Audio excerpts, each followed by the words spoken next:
Hello, everybody. My name is Clemens Jütte, and I'm a platform architect at Humanitec. Today, I want to talk with you about the art of cluster and GPU orchestration. So, from creating and managing and updating clusters and GPUs at scale to efficient multi-tenancy. But I don't want to just talk, I also want to show some things. So, let's jump right in.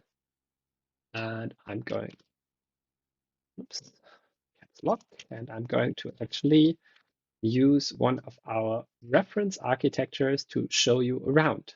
And so just to have an idea of what this is about, I'm going to show you quickly www.humanitech.com/pictures, what I'm talking about. So this is the website that gets you to our IDP reference architectures, and you can inform yourself there. No worries about that. Everything you want to know about them is going to be there. The only thing that I'm going to show you quickly from here is this picture of the AWS version, because that's what's in the background of everything I'm going to show you today. But enough about reference architectures. So what I want to show you is actually our orchestrator. Who would have thought? Because in here, I can basically orchestrate anything, and for sure clusters and GPUs. So if I go to the resource management section, which I'm able to see because I'm a super administrator and I can see everything in here, I have, for example, this cluster called RefArch, which is currently supporting only one deployment. But in here, I can literally see what is using this cluster, currently this one deployment, and I can define matching criteria. So if the environment type is development, the application should be deployed to this cluster, which definitely very quickly makes this a multi-tenant cluster, because as a developer, I will most probably get a development environment with every application that I create. So let's probably have a look at how that might look. Switch to my demo directory and just use our CLI tool called humctl in memoriam of kubectl to create an application called Whale.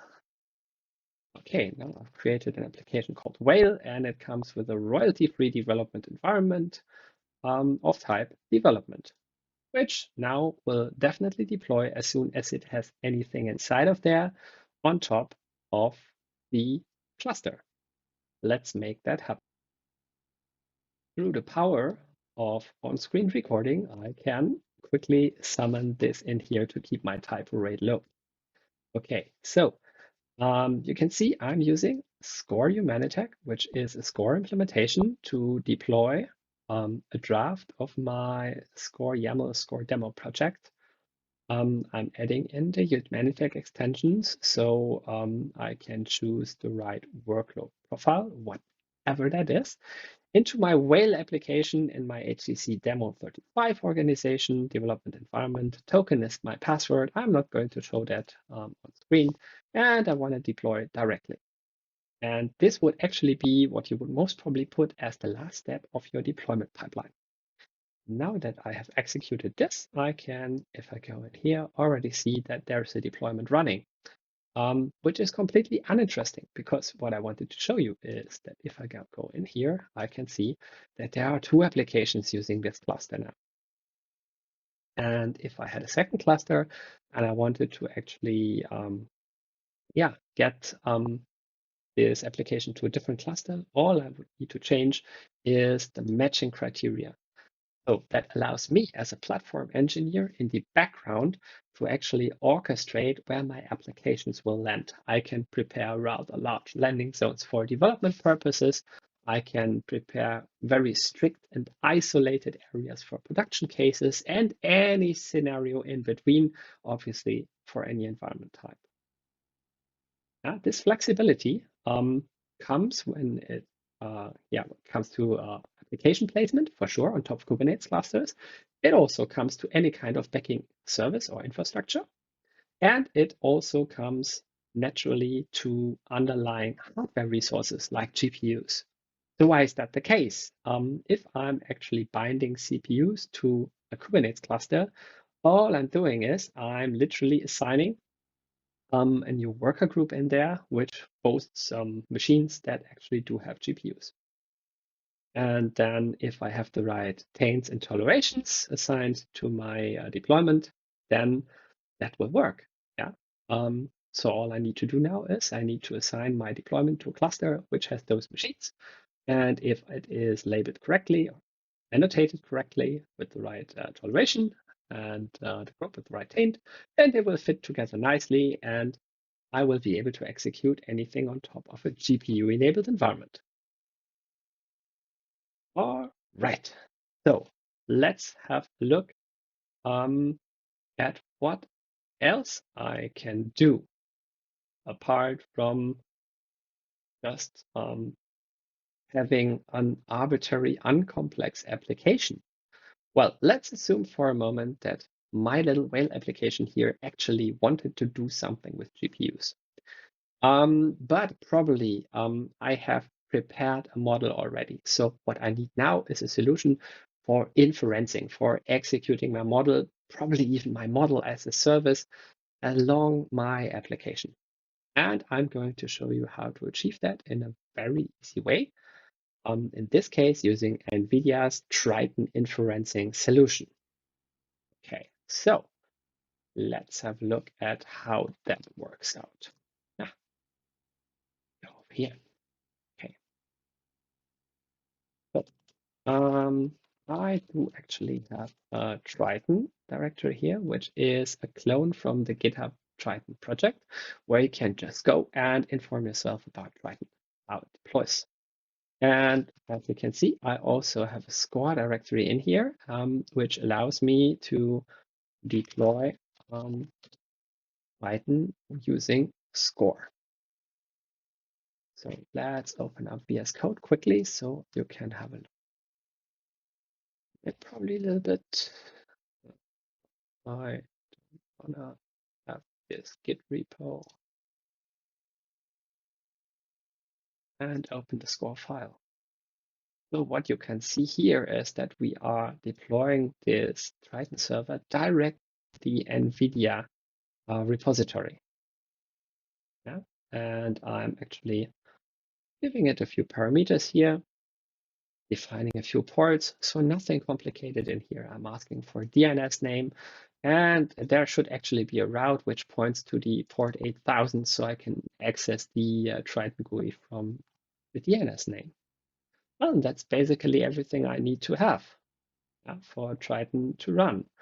So, but how do I actually bring that together with my application? Let's assume we want to have this as something that works directly in scope of this application. So all I need to do now is actually deploy it. So let's see. If I look at my request on deploying this one here, I can simply modify that saying, hey, I do have a score.yaml lying around here. And I do also have the right extension lying around here. It should go to the same application, the same organization, same environment. Nothing changed here. Okay, so let's just do that. And I'm going to remove let's execute the deployment directly. Okay, so let's go over here, go to my whale and see, okay, I have a new deployment in here. And as you can see, it did not remove the other workload. It added a new workload to my application. So now I'm rocking my whale.ca container over here and my Triton inferencing server over here, which is most probably going to take a little bit to ingest because we are pulling a live image over the interwebs, which is 7 gigabytes gig. So I guess we are probably going to take a little bit of time, and that's the reason. I don't make you wait. I'm going to pause the video here and be right back as soon as it is up and running. and running. So if I now go in here, I can see that my Triton inference server is healthy, as is my say container. So let's have a quick look at the container. I see that log data is coming in here. So it seems to be up and running. And I have bound my model repository path, as this is just a quick demo, to a local directory. But how do I actually access this from my container? Let's weld the two quickly together. So let's look into the deployment, my say workload, and into the container. Now that I'm here, I'm going to deliberately use the UI to make some changes. And add a new variable. Backend service. And let's ask the system for some help here with $curly braces. And let's go to modules, which are the workloads of my application, the Triton inference server, and ask for the service name. And save. Now, at deployment time, this variable here will be replaced by the service name.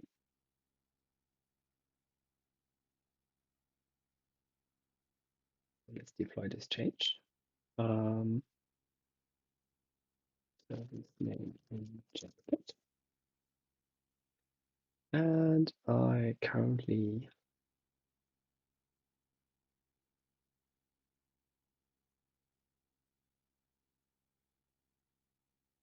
this run.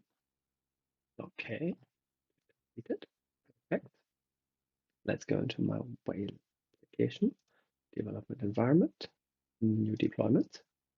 That went quickly. There it is. My whale say container is healthy. Container, I can see it's here. But obviously, I want to know if that did work. So let's have a quick look on the inside of the container. So kube control get namespaces. And there is one called whale development. So everything from the namespace development. And inside there is my whale say what. So let's do kube control describe. Not this very secret, but this pot from the namespace whale say.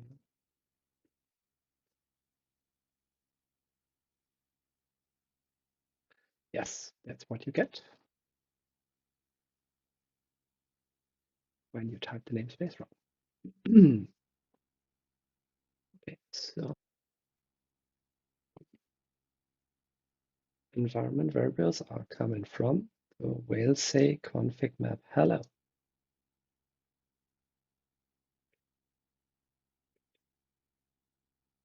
So,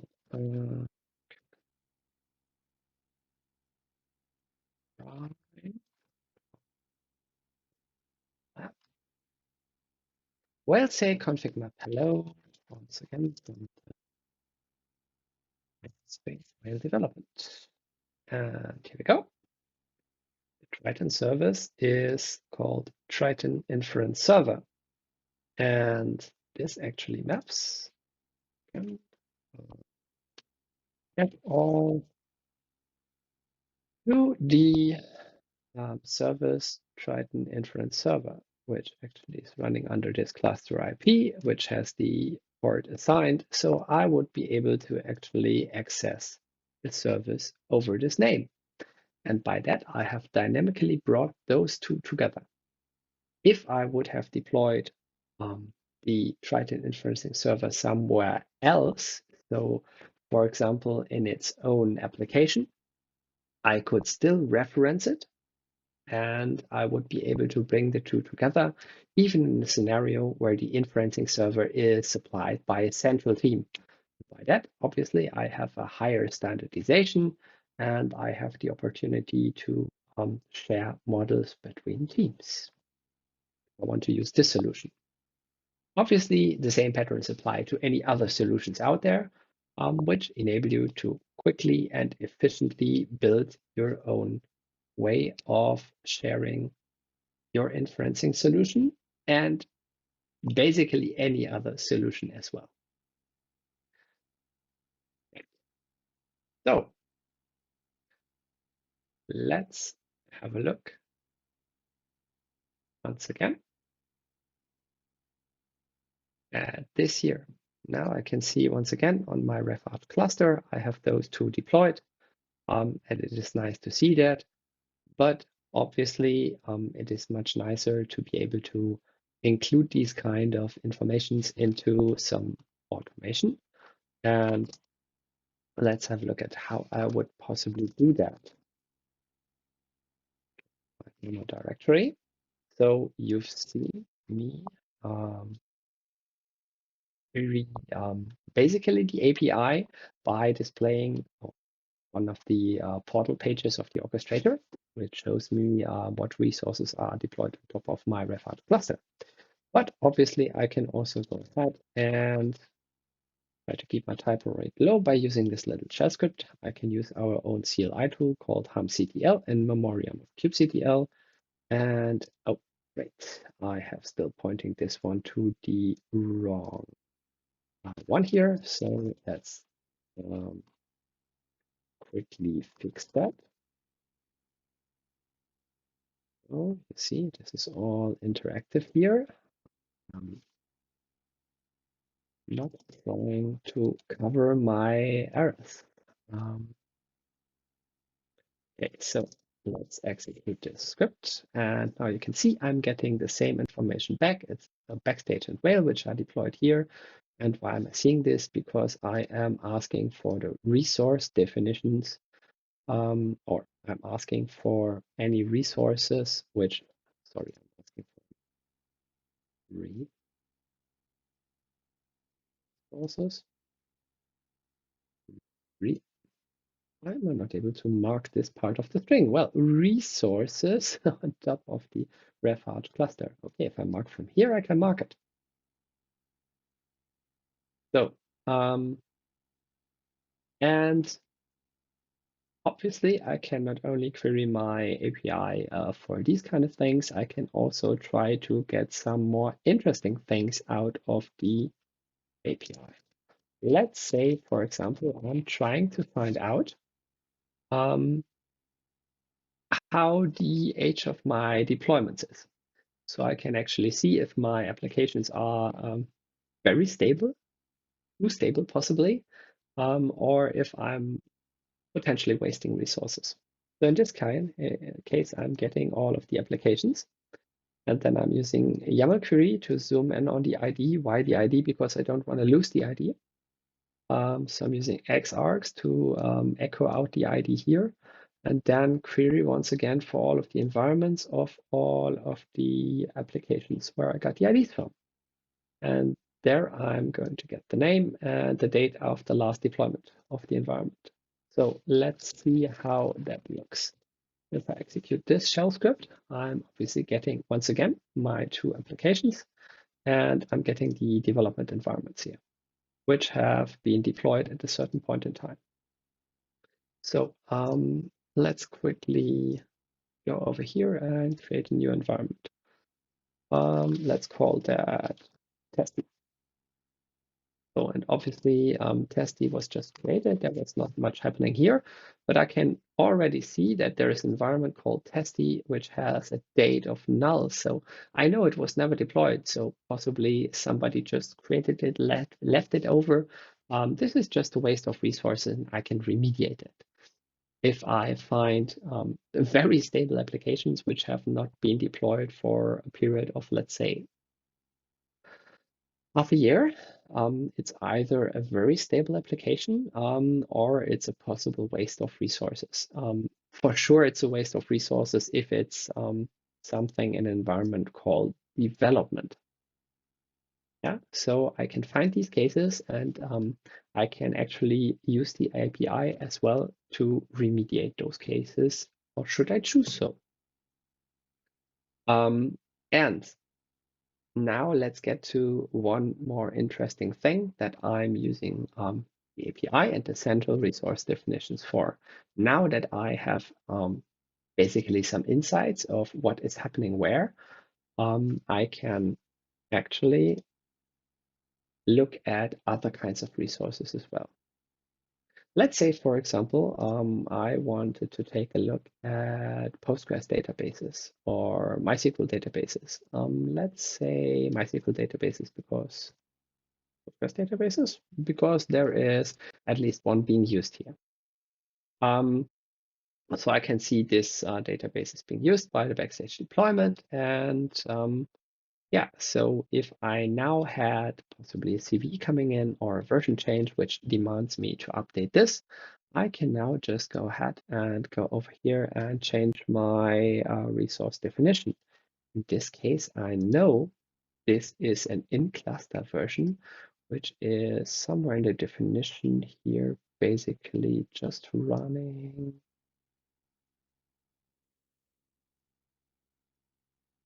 Postgres image. As soon as I find it in here, there we go, Postgres 15. Let's do some time travel. Let's say we had Postgres 16 out, and I would just change this to 16. Save that and be good. What in the background is happening now is that this new version of the resource definition is lurking for application, so to speak. So my backstage application would still obviously be on backstage on Postgres version 15. But as the rhythm of business for the orchestrator is the deployment, I would now only need to redeploy the application backstage, which is dependent on this resource definition. And during deployment, the system will tell me, hey, there is a new version of which is part of this resource definition, and I'm going to apply it now. And by that, I would have up-leveled the database to the next version. So obviously, this makes a lot of sense for one application, but it also makes a lot more sense if you do this across a fleet of applications. And obviously, once again, you can use the matching criteria system to zoom in on specific cases. My personal preference would be not to target production systems and update them automatically.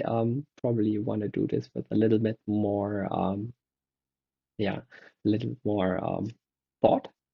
But for development systems, that might actually be a course of action that is very viable, or you want to apply matching criteria for this new resource definition, which says, okay, I'm going to test a few applications which are my most common denominators, and I'm going to target specifically them with the new version and see how they behave in their development environments.